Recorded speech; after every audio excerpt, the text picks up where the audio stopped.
नूर Khan airbase है ना, वो तबाह हुआ है। पाकिस्तान के ऊपर अटैक करने वाले हैं।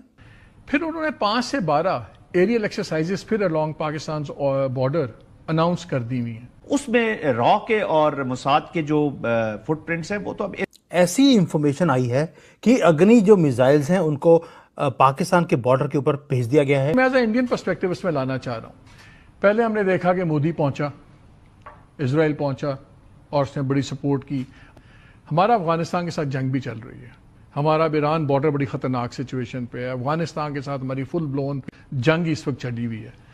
इस वक्त क्या इंडिया इसमें कोई और हरकत कर सकता है? जी बिस्मिल्लाहिर्रहमानिर्रहीम। मालिक साहब देखें, जो जहां तक मोदी की रजीम है ये हरकत तो कर सकती है जी। लेट्स S-400 को एक्टिवेट कर दिया है।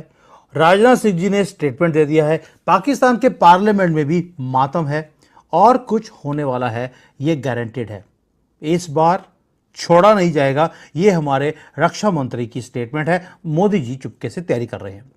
पाकिस्तान भी सारी उम्र तैयारी करता रहा कि भारत को एक दिन हम हराएंगे, 1000 जख्म देंगे, और आज उसके ऊपर 1000 जख्म का टाइम आ गया, क्योंकि सिर्फ भारत ही नहीं है, ईरान ने भी बोल दिया हम भी इसकी ठुकाई करेंगे। अगली मिसाइल अब जो गिरेगी वो पाकिस्तान के ऊपर गिरेगी।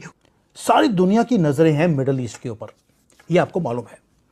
मैं कहता हूं अच्छी बात है, कोई भी हमारी तरफ नहीं देख रहा।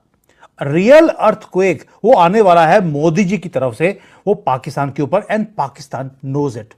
इस्लामाबाद के अंदर पैनिक है हाईएस्ट लेवल्स के ऊपर। ये र्यूमर नहीं है दोस्तों, कोई ट्विटर की नॉइज नहीं है, कोई ये व्हाट्सएप यूनिवर्सिटी का कोई स्टेटमेंट नहीं दे रहा हूं। पैनिक आ रहा है पाकिस्तान के प्रेसिडेंट की तरफ से, आसिफ अली जरदारी की तरफ से।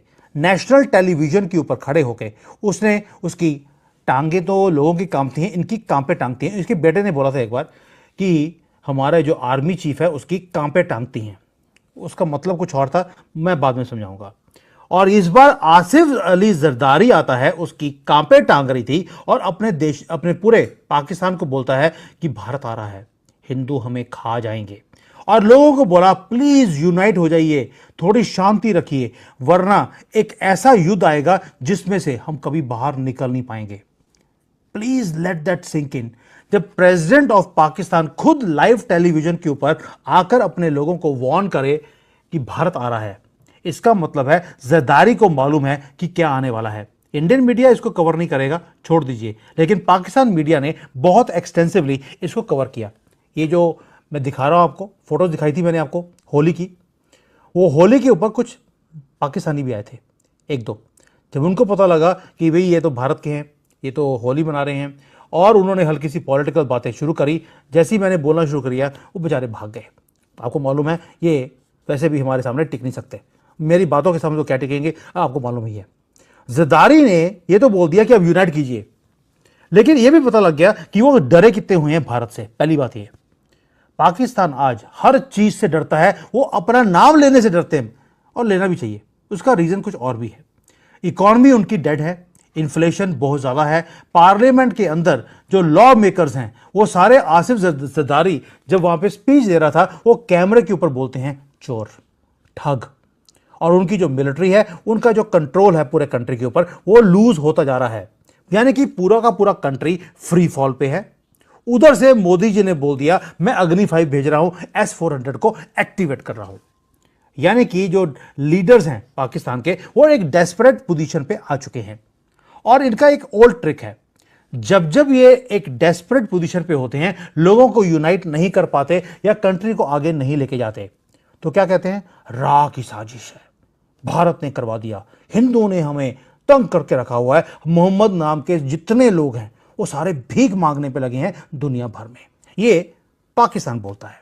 और अब क्या बोल रहे हैं कि जी भारत आने वाला है, हिंदू हमें खा जाएंगे, ये वहां पे बोल रहे हैं सिर्फ इसलिए ताकि जो लोग हैं वहां के, वो भूल जाएं कि वो भूखमरी में रह रहे हैं, करप्शन है, पूरा सिस्टम कोलैप्स हो चुका है। जो उनका अपना आर्मी चीफ है वो भीख मांगता हुआ आपको सड़कों पे दिखाई देता है। वो सब कुछ आपको भुलाना चाहते हैं, इसलिए उन्होंने ये स्टेटमेंट दे दिया। चलिए, ये तो हो गया वो स्टेटमेंट, लेकिन इस कहानी में एक ट्विस्ट भी है। वो ट्विस्ट क्या है? ट्विस्ट ये है कि पहले तो पुराना इनका ब्लफ ये चल जाता था, इस बार जो फियर है वो रियल है। उसका रीजन कुछ और है। फियर क्यों रियल है? क्योंकि एक तो हमारे डिफेंस मिनिस्टर राजनाथ सिंह, उन्होंने कोई प्रेस रिलीज नहीं किया, कोई डिप्लोमेटिक स्टेटमेंट नहीं थी, direct warning, we will hit Pakistan so hard कि पुश्ते याद रखेंगी। आपने कभी भी भारत के डिफेंस मिनिस्टर से यह स्टेटमेंट नहीं सुना होगा। लास्ट टाइम ऑपरेशन सिंदूर से पहले भी उन्होंने बोला था हम इन्हें नहीं छोड़ेंगे, और वो हमने करके दिखाया। और इस बार क्या बोल रहे हैं? कोल्ड कैलकुलेटेड फाइनल एक वो दिया है वार्निंग, इनकी पुश्तें याद रखेंगी, और पुश्तें बचेंगी तो याद रखेंगी, ये पाकिस्तान को दिखता है। दूसरा, मोदी जी ने भी एक चीज क्लियर कर दी, ऑपरेशन सिंदूर हमने बंद नहीं किया। भाई मई के महीने में आपने एक ऑपरेशन किया था, उसके बाद आकर आपको अब जाकर यह क्या बोलना पड़ रहा है आपने ऑपरेशन सिंदूर अभी बंद नहीं किया है। यानी कि आपने चेस के बोर्ड के ऊपर मूव्स अपनी चलनी शुरू कर दी हैं। और अगर पाकिस्तान ने हल्की सी भी कोई गलती करी या नहीं भी करी, हम करवा देंगे। बॉर्डर के एरिया में अफगान घुस गए और 12 चेक पॉइंट्स पे 21 फौजियों को मार दिए और काफ़ी फौजी बंदी बना लिए और कई हथियार वहाँ से लेके गए हैं।